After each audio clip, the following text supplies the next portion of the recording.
Nobody likes Millhouse.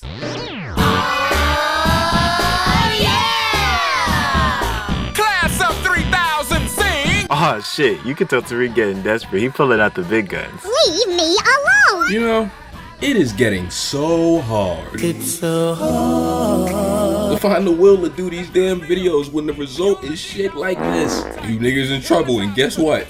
I'm niggas. Nigga, I ran to class 3000 so damn fast. This is the craziest in case of emergency break glass button I've ever had. A peanut? Cheap movie. Fuck America.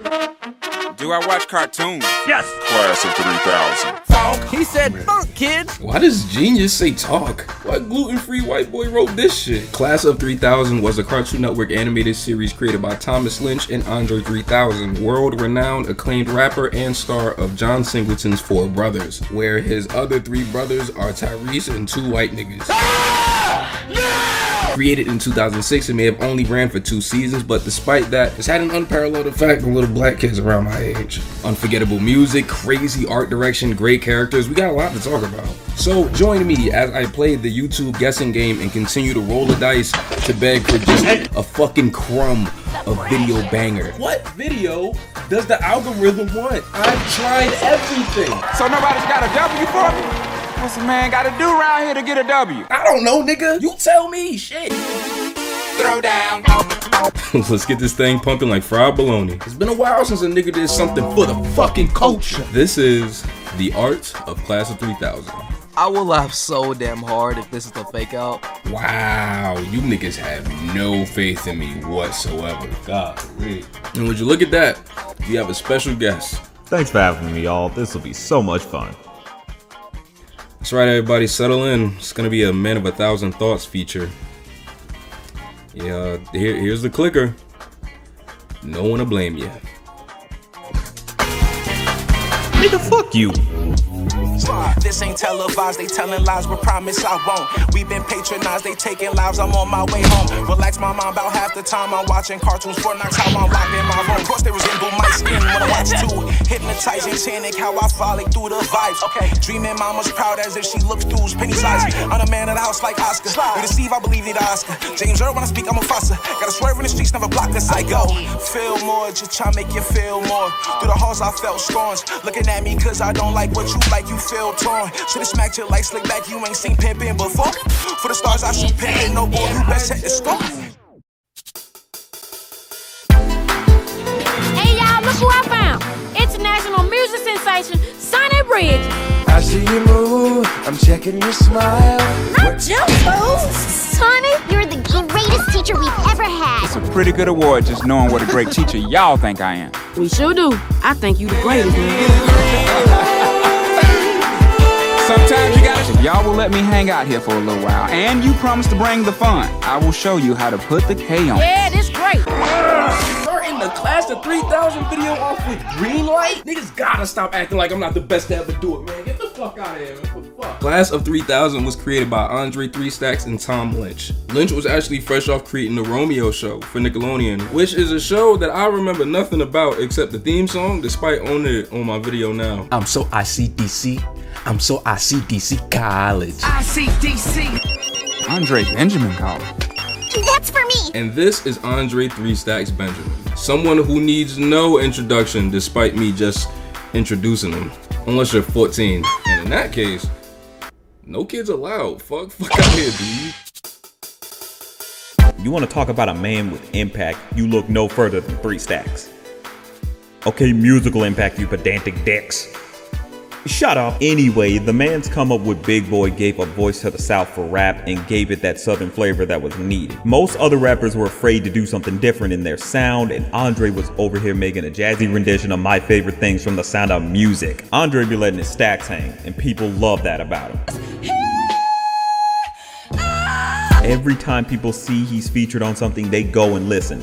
From his unique rhyme schemes where he'll rhyme the first half of a word with something to his amazing vocal work that seem like they should be bad but are just earwormy. You just don't match his style. He basically was something different in rap. This man's has an air to him that kind of makes him ethereal. That's a SAT word of the day for y'all folks. Seriously, the man can just show up on the streets playing the sax. You wish you had the power Andre had. That's why so many are mad that he retired without releasing a full solo album. But either way, sorry if this is how y'all are finding out. Still salty to this day. Andre stays in the conversation of GOAT rappers because his style is completely his and no one else repeats it. Thanks for doing that. I only really wanted to talk about the cartoon. The conception of the show came from 3 Stacks wanting to make his own real Dirty South cartoon. We get New York and LA so often, he felt like it was only right to set something in Atlanta where he grew up. And this shit is really Atlanta. Like, most of the places that they go to are actually real. It's dope. Because of that, not only is our cast of characters so colorful, but their world is. The pilot is so good at showcasing that. They even got their own version of Risky from Everybody Hates Chris. Man, I love this cheddar nigga. Don't you have any real movies like The Wizard of Oz? Give me 90 minutes. Nigga name is Cheddar Man. Who is this nigga? This shit is so funny. I think he's unavailable. I'm evaporating! Evaporating! What a hood! What a hood! There ain't no place like my crib. There ain't no place like my crib. The show itself is about Sonny Bridges, a famous artist that steps down at the top of his game to teach a class full of what I think are high school freshmen. They say they're 13, they call them first year a lot. These kids are way older than I remember. I got into the show pretty much at its start, and that low-key was a crazy time. When it premiered, it had this big event where they rented out some theater in Atlanta and had all these celebrities there to see it. It was nuts to see just how much faith was put into this cartoon series, especially a black one. Nobody was pulling out the stops like this at the time. What, you think people were doing this for Hammerman or the Mr. T cartoon? Get out of my face. And honestly, on look back, it makes sense for this show. This show was every kind of different. From just the characters, you get something that's special. It sorta is that variety pack of classmates you would have gotten in shows in the 90s, but they bring their own brand of special to the series. You would think they would just be your typical kid stereotypes, but every so often it shakes things up. You get moments of the characters facing a genuine insecurity about themselves that feels real, with some over-exaggerations.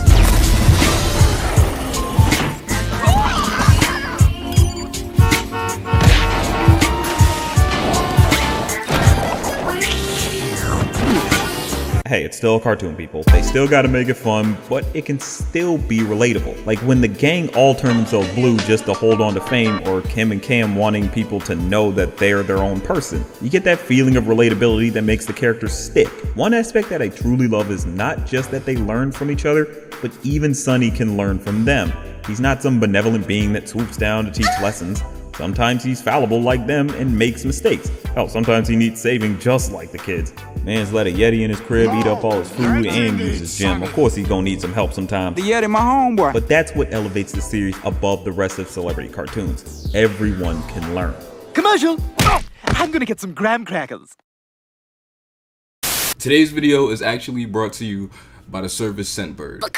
Scentbird is a fragrance subscription service. Just like how Netflix allows you to watch hundreds of different titles, Scentbird gives you the opportunity to receive scents from over 600 brands in just a few clicks. It is a flexible subscription too, so you can skip any month without penalties. All gender inclusive and real inexpensive. You can choose a new fragrance to try each and every month for just $17. Scentbird carries top designer brands like Prada or Versace, as well as indie labels like Vince Camuto, The Harmonist, and Confessions of a Rebel. Who are you people? But use Scentbird to find out. With such a massive choice of scents, you can discover a new way of expressing your individuality. Scentbird is your personal portal to the world of scents. Based on your preferences, previous purchases, and a simple little small quiz on the website, Scentbird will help you find a fragrance that you love. They actually hooked the boy up so I could test it out. This month I got Well Played by Confessions of a Rebel, banger. Michelle Germain's Sexual Noir, like me, and Chris Collins' Danse Sauvage. I don't know what it means, but I do know that this shit bangs. I love it. All fragrances Scentbird offers are 100% authentic. They work directly with the brands. You're tired of having numerous half-empty perfume bottles just lying around your room? Let Scentbird help you be a smart and conscious consumer. Never be bored of your scent and save hundreds of dollars on unfinished bottles. With each fragrance, you'll get a 30-day supply, so you can try out fragrances before committing to a full bottle. You can update state to receive 2 to 3 products a month. Bottles of perfume can cost anywhere between $150 to $500 and even more. Yet with Scentbird, you get a luxury fragrance for just $7 using my code. Besides, all the scents come with these like stylish and cool, colorful cases. You'll look good, feel good, and smell amazing. You will never be told this again. You stink, loser. Smell good, look good, my nigga. If you live in the United States or Canada, make sure to use my coupon code in the description for 55% off. It's just $7 for your first month. Let's use the coupon code in the description to save 55% off on your first month with Scentbird.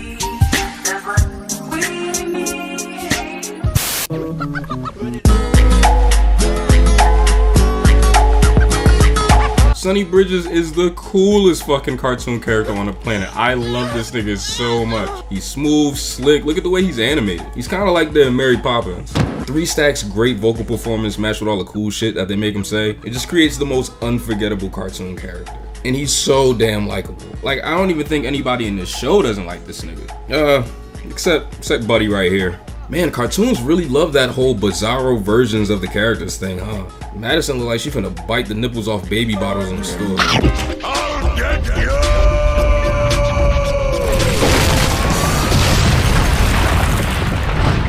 He doesn't get him. This show ended a year after this. Hey, Sulu, wanna go around?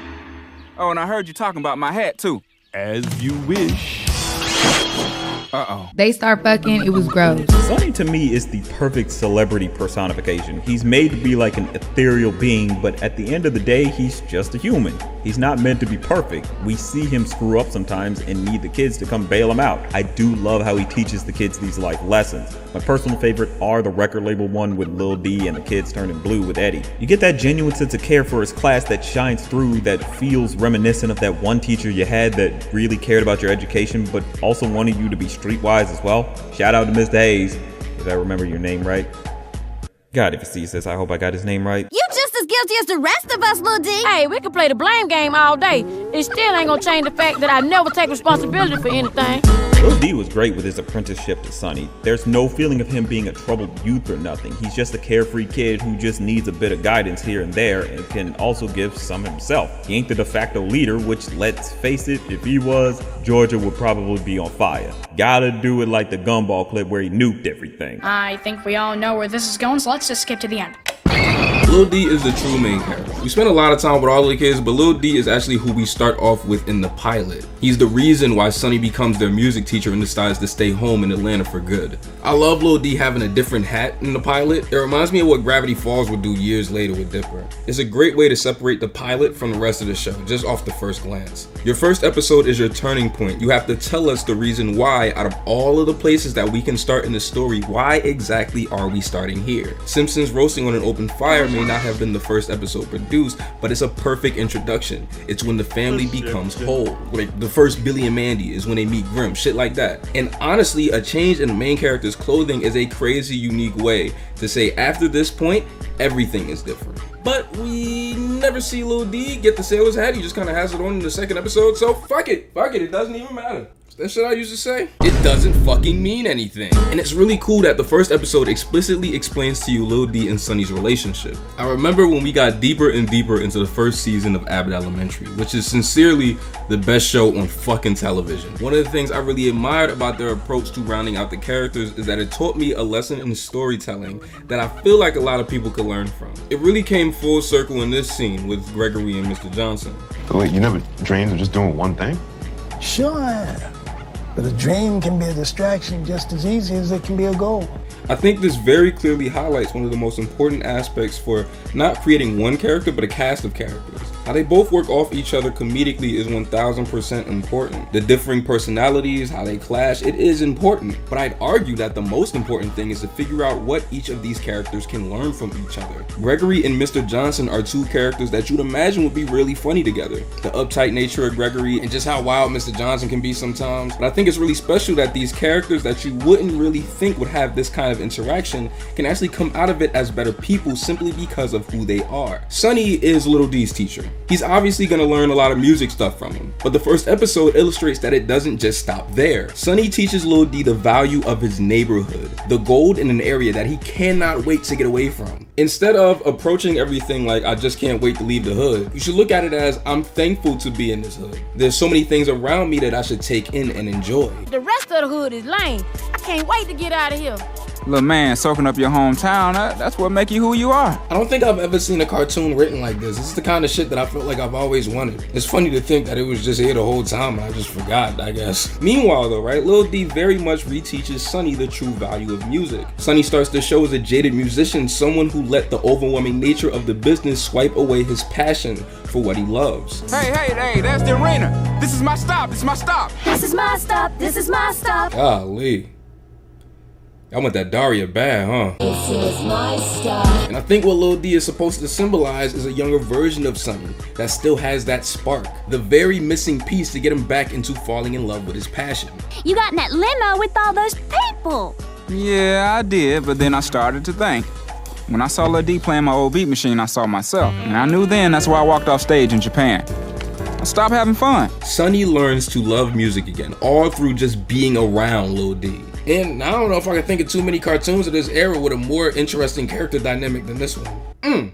Now that's how you do a character analysis. Great speech, Tariq. Thank you. Big shout out to Christian stand-up comedian Small Fire for voicing Lil D. It is so fucking cool to hear a cartoon character with a real, authentic Atlanta accent without it being like a joke and no shit like that. Now, I'm from Jersey and I feel this way, so I can only imagine how y'all feel. You wouldn't think he's voiced by a woman, but honestly, once you know, it's kind of just all you hear. It's honestly just a normal voice. Mama stuck with me though, cause I ain't always do, Christian comedy.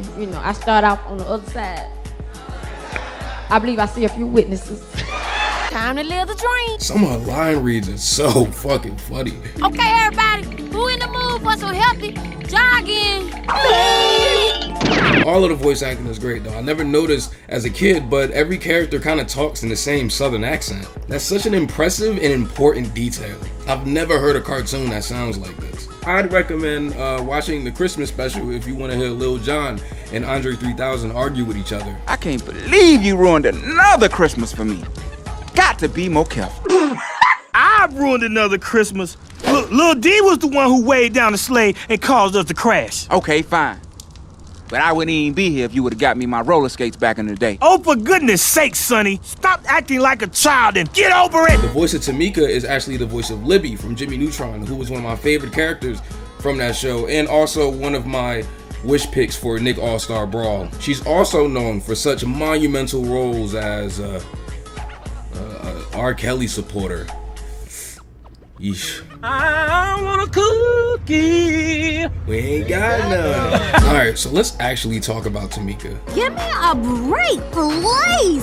Just because you a Sonny wannabe doesn't mean we all are. Fam, she's yelling at this nigga for dick riding. I'm crying. Tamika is like the tough one, I guess. Let me see that. You crazy up in here. Sonny wasn't no pirate. And I kind of feel weird about it. There are no other little black girls in this cartoon, and the one that they decided to add just so happens to be the one that's always angry. It's kind of hard to ignore, especially when you consider how well everybody else is written. It doesn't really help that they make fun of her weight sometimes too. If I wanted to be treated like a doormat, I'd sit on a stoop with a key under my butt. Don't need a big stoop. Wouldn't be right for me to kick a girl's butt, even with such a big old target.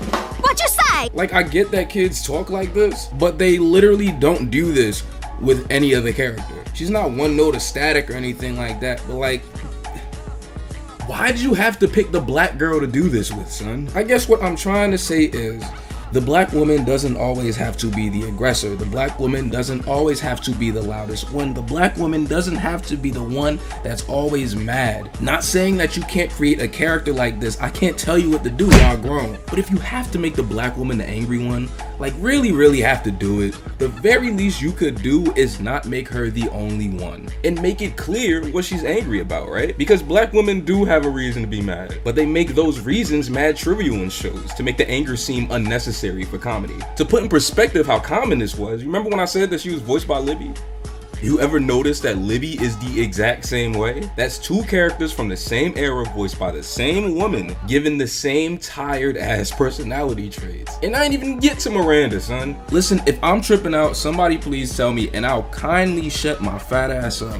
This is just something that I've been thinking about for a while. This doesn't make this a bad show, and that doesn't even make her a bad character. This show came out in 2006 when people didn't consider this stuff that often. It's not a justification or an excuse. That's just context. This is something that I thought was worth pointing out. Hold me, Tamika. What? Well, I wasn't happy. I'm lucky I still have all 10 fingers. You got 10?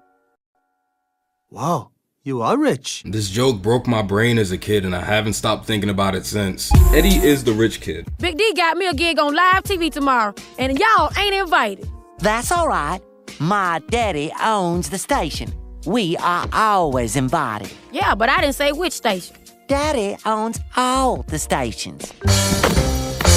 Look at this nigga, he runs like Jerry. They definitely make fun of how out of touch Eddie is. Like, I think there's a joke about him not even knowing what a hose is. I have gardeners. Until 5 minutes ago, I didn't even know what a hose was for. But what I really admire about how he's written is that he doesn't feel like he's entitled to everything or that he's better than everyone. It is so very easy to write a stuck-up rich kid, but that's never who he is. He takes advantage of his resources, but it's made very clear that he doesn't want that to define him and that he wants to work and get it out of the mud on his own terms.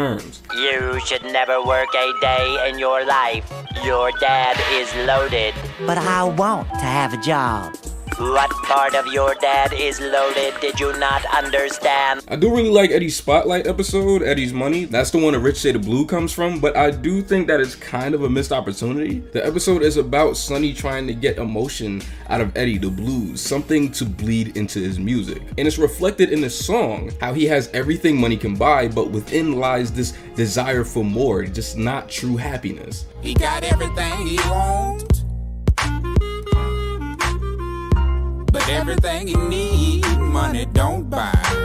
And I think that's cool, but like, my issue is that this isn't what the episode's about. The episode shows Eddie having a very bad day when he goes to the hood with Lil D. All of these trials and tribulations they go through ultimately create a story where Eddie just kind of has a rough day. And yeah, sure, a rough day could be worth the blues, but what about that stuff he sings about in the song? What about his family? Does he feel loved? Does the money make him feel empty? Think about that rich kid that Timmy used to beef with on Philly Odd Parents before they just kind of started doing whatever on that show. He has this really great line when he's yelling at Timmy. My parents are never home. I never get to see them. Why should you get real parents and godparents that love you when I don't? And I always thought that this dynamic was a cool thing to put a rich kid through and show kids. I guess they kind of imply this with Eddie, but I don't know. I just kind of feel like this episode would have been their opportunity to really go for it. And I don't know. This show is so good at everything else that I just kind of expected them to go in a different direction, I guess. Eddie also has this sick ass running gag that I don't really know how to explain. You know, as we stand here watching our teachers dine on spaghetti and an oversized chicken meatball, I can't help but feel like we're forgetting something from almost exactly 2 minutes ago. Meatball!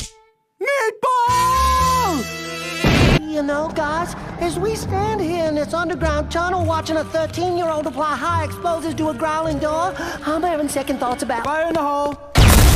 Oh shit. I have like no notes on Philly Phil. Philly Phil's goofy ass I enjoyed because of how he was like the eldest, but never held that over anyone. Plus he's just funny with how he can be a genius but still get caught slipping, making his machines malfunction, or just picking his nose. I know it's wrong, but I can't stop. Get nasty. Him and Cam were cool most of the time when they weren't doing that song where they were working on night moves together. But them classmates be violating with how they refer to them. Still not over the fact that they referred to him as girl twin. Of course he was right. Sonny always right. And now he gone.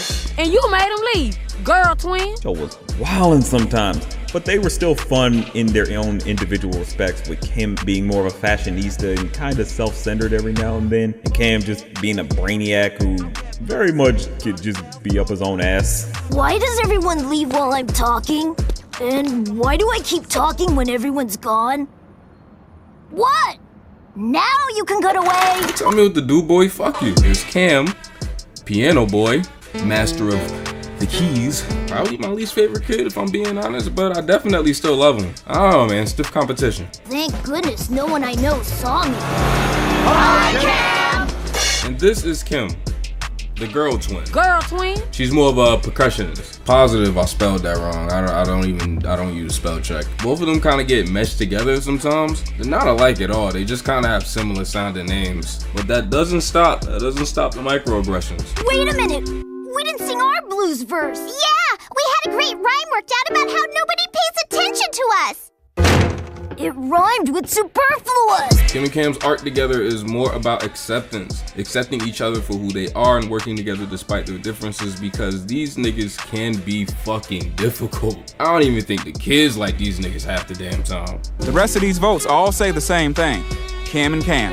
We told you guys we're not one person. We know, but we sick of both of y'all. I am proud to say that I am a quarter Greek, 3/8 Italian, 5/16 Texarkanian, and 1/32 Glutonian. That makes me a purebred American mutt. Shorty, what you say? It's honestly hard to pick a favorite among the characters because they're all so good. At one point when I was younger, I was pretty impartial to Madison because of how goofy she was.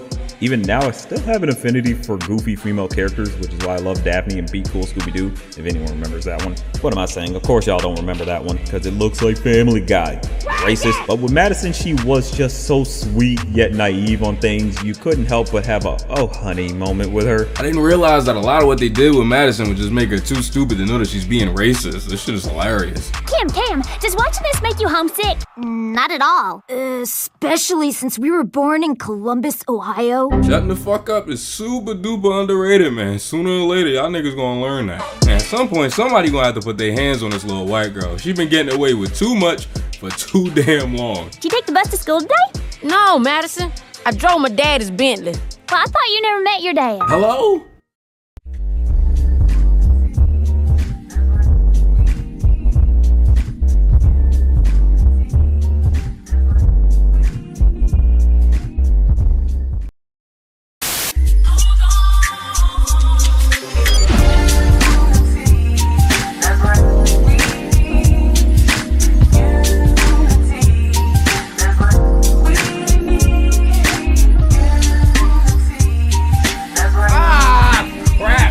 Easy task. He's like, well, I want to save it for a special occasion. He goes, what the hell are you talking about? There's a gallon of it.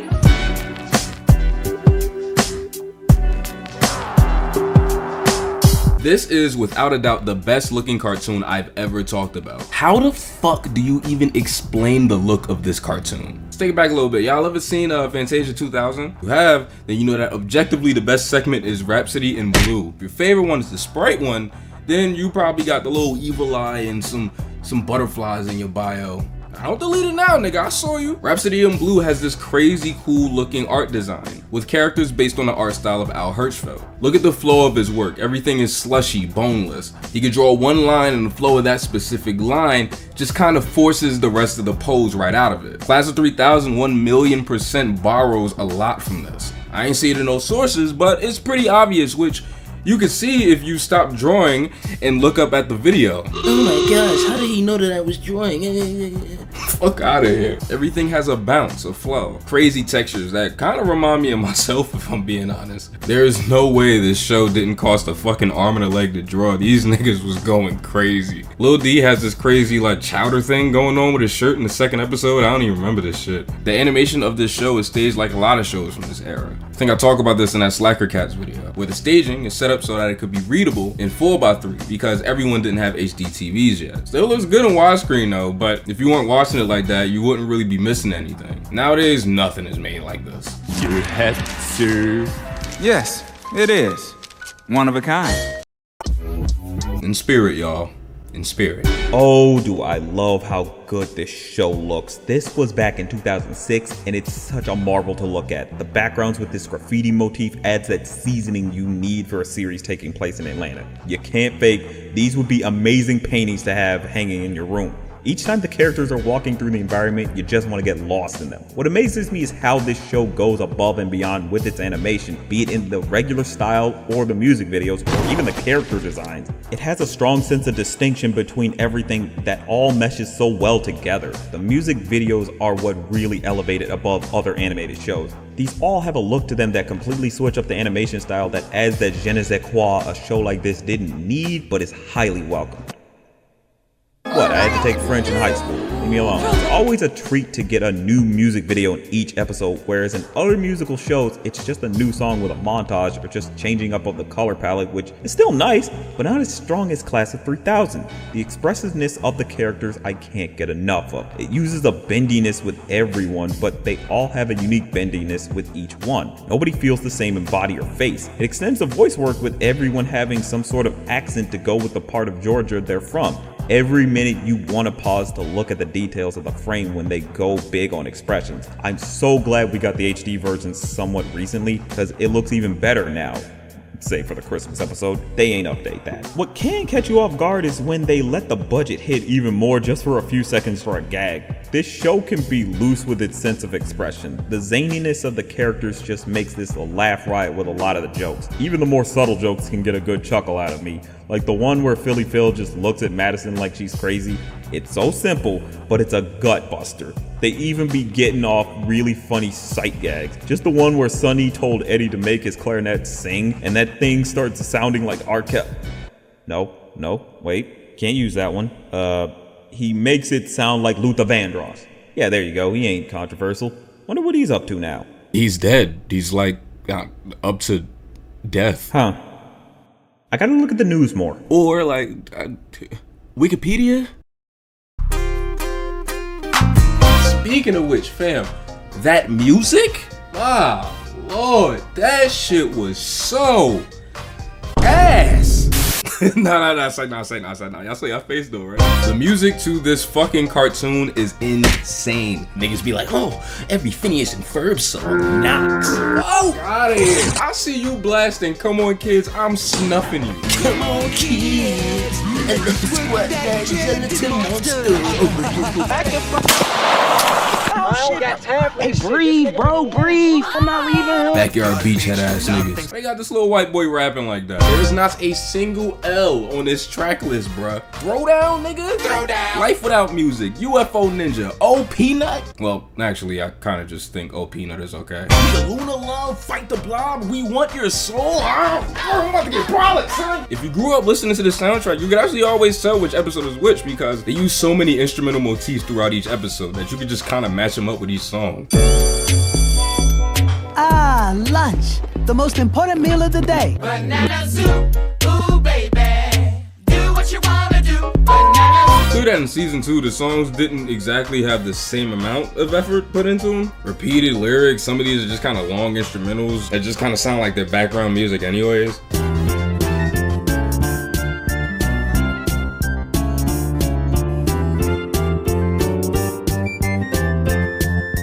Let's move on. Visuals are always cool, but some of these are kind of just nothing. Not a season 2 disc. My favorite song in the whole show is actually in the season premiere. Well, I've been working in the sun, early morning having fun. Whoa, whoa. Whoa, whoa. Farming is cool. What's to do? Well, you can plant a little seed and watch it grow. Grow. Banana Zoo niggas shitting their pants and throwing up. Y'all gonna be alright. Vacuum, dust, and spray. Make 3 wishes, then you can play. If Rich Shade of Blue was your favorite record growing up, you're depressed and drowning in student loan debts right now. Man, that Kim and Cam record from season 1 ain't really all that bad if you watch the music video with it, but without it, this shit sounds fucking nuts.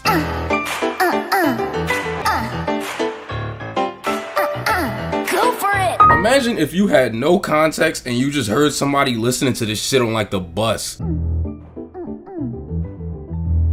I think I should call the police. Excuse me? The Police! Now to talk about music, what do you think you get with Andre making the series? There's so many levels to how the music is done with this show. It plays into the fact that the gang is in a music class and each song is a different genre. Each song basically has some sort of lesson in it for the audience in terms of enjoying different music that you wouldn't normally be that into. What makes that work is its spin on these genres. Case in point, the Turn of the Century song, where it utilizes that old-timey sound but makes things modern with the beat switch, taking an old thing and making it new, which is the point of the song. I even appreciate when the beat is so good they just let it ride out. Or they'll have songs where it's just the beat, my favorite being My Mentor. Look, y'all know I love jazz, so of course the jazz record is put at the top. Don't hate. From jazz to blues to techno to even country, there was no limit to what the series wanted to tap into. Though it is odd in the album version for a few of the songs. There's the Crayon song that has that clarinet opening, but on the album it's gone and has a different ending too, where the beat just rides out instead of just having an end. Same happens with We Want Your Soul episode, where it's Andre rapping instead of Lil D on the album. So, shout it, I got that. Lil D make a beat, make it hot bad. Like a rabbit, Volkswagen, or a Cadillac. I'ma show you how to do a record contract. It's just kind of odd. Still kind of confused about that to this day. It can be funny how certain songs don't necessarily segue from anything. Sometimes they transition really well into what's going on in the episode. Other times they just start the song sequence with no warning or connecting threads. But it's not like it's bad, because it's still really good music and visuals, so it's easy to ignore. What really annoys me though is that there were 2 albums made and sold on Apple at a time with both seasons songs, but now there's only the one with season 1 songs and a random album that's the same but with a different name for it. I'm not making this up. There was another album being sold. I want my season 2 bangers, damn it. I just discovered them and now I ain't got the official joints. I don't want to rely on ribs. Come on now. He's lying! He's lying! He's lying! At least nobody be able to download your songs. She's got a point. Yeah, so anyway, here's a transition with a song that I downloaded.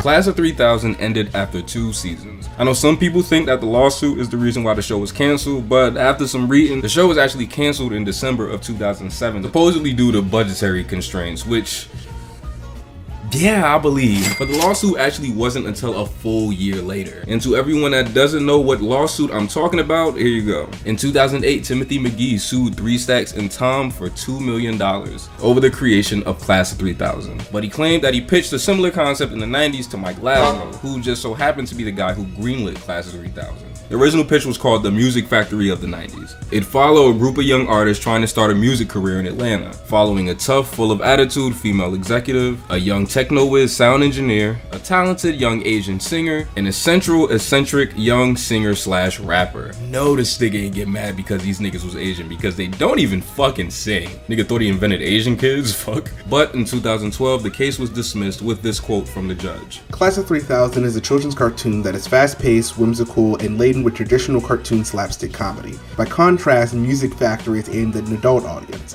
serious in tone, not comedic, and uses more slang. Moreover, Class of 3000 is full of fantasy and magic. For example, Sonny lives in a magical forest with a bear who drives a convertible and a boombox-toting rabbit, whereas Music Factory is grounded in reality. The judge also stated that suing over creating a musical cartoon is just kinda corny. Like, nigga, you ain't invent music. Let's have someone else read this one. For example, an animated television show that incorporates music, musicians, or original songs is not copyrightable, nor is it in any event original. As McGee explains in his treatment, his cartoon format is itself based on Fat Albert and the Cosby Kids, which also incorporated music and an original song into an animated series. Ladies and gentlemen, Rod's Variety. Animation is built on plagiarism. If it weren't for someone plagiarizing the Honeymooners, we wouldn't have the Flintstones. If someone hadn't ripped off Sergeant Bilko, there'd be no Top Cat. Huckleberry Hound, Chief Wiggum, Yogi Bear, Andy Griffith, Edward G. Robinson, Art Carney. Your Honor, you take away our right to steal ideas, where are they gonna come from? So what you're saying here is The Honeymooners is the most important cartoon of all time. It genuinely is annoying that this suit acted as a final nail in the coffin for the show. I mean, it doesn't help, it probably been going over budget a bunch, plus the ratings at the time weren't the strongest, but still, you'd think people would easily latch on to it with Andre being attached, but I think only a small few cared, coupled with the fact that some of us growing up were growing out of cartoons and getting into more weeb shit. Looking at you, Brie Animator. But jokes / half-truths aside, this show deserved much better. And I'm just kidding, Brie, you know I love you. Love Brie. I guess all of this shit kind of scared Cartoon Network because the show was only referenced here, here, and here by the network in the 14 years since its cancellation. I don't know what's worse, the fact that we'll never see these characters again or the fact that 2018 was 14 fucking years ago. I'm sad that the show ended, but in an age where everything is just kind of getting rebooted, remade, revived, it's just kind of comforting to just have one whole thing. One beautiful thing that reminds you of a simpler time period. A show like no other that came and went and will never be forgotten. A show that not only brought the fun, but showed us how to put the K on it. K-Fun? My boy probably thought that shit was fire too, that's what's crazy. Wait, shit. Man, fuck, the show didn't last long enough to get one of these. I'm sorry.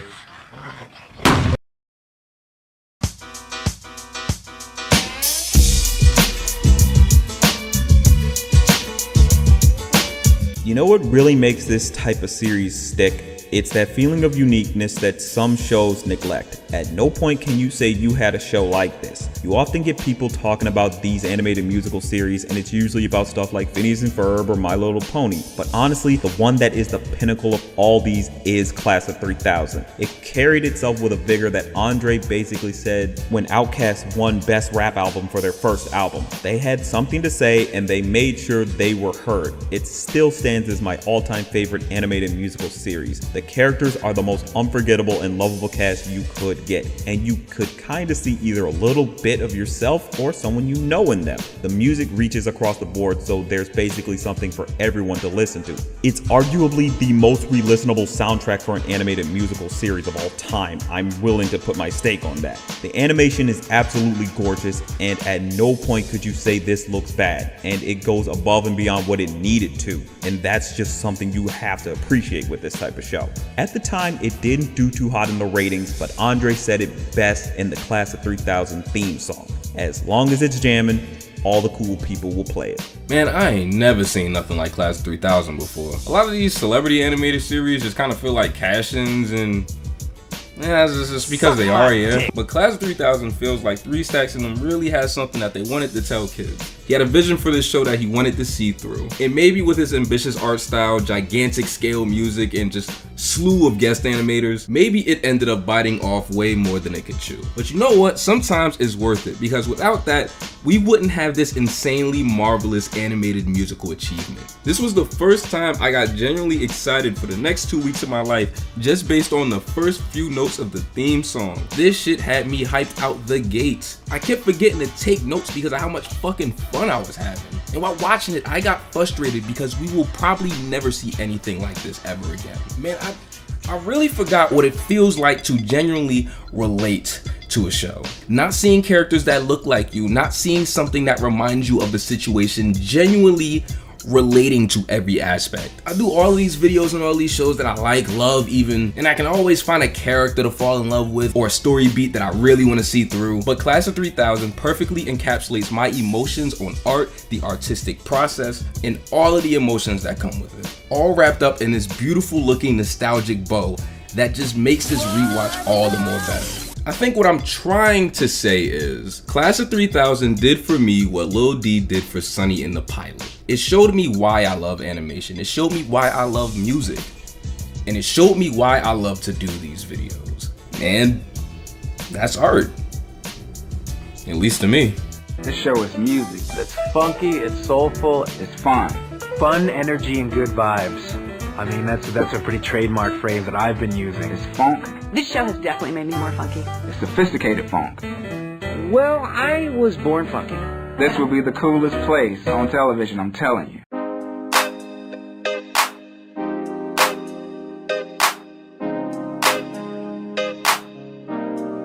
Time to live the dream. $3,000, forgot your credit card. Smart move. By the way, my little sister loves your cartoons.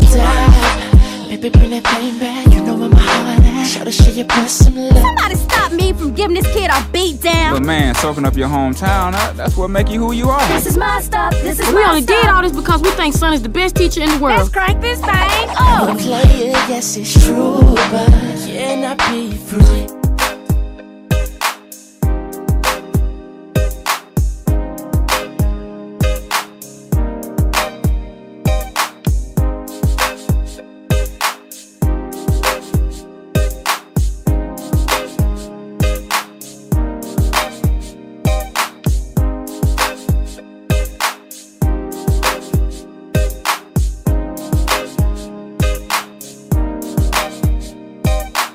He can get it any type of way. I don't give a fuck if you want to do it scary movie style.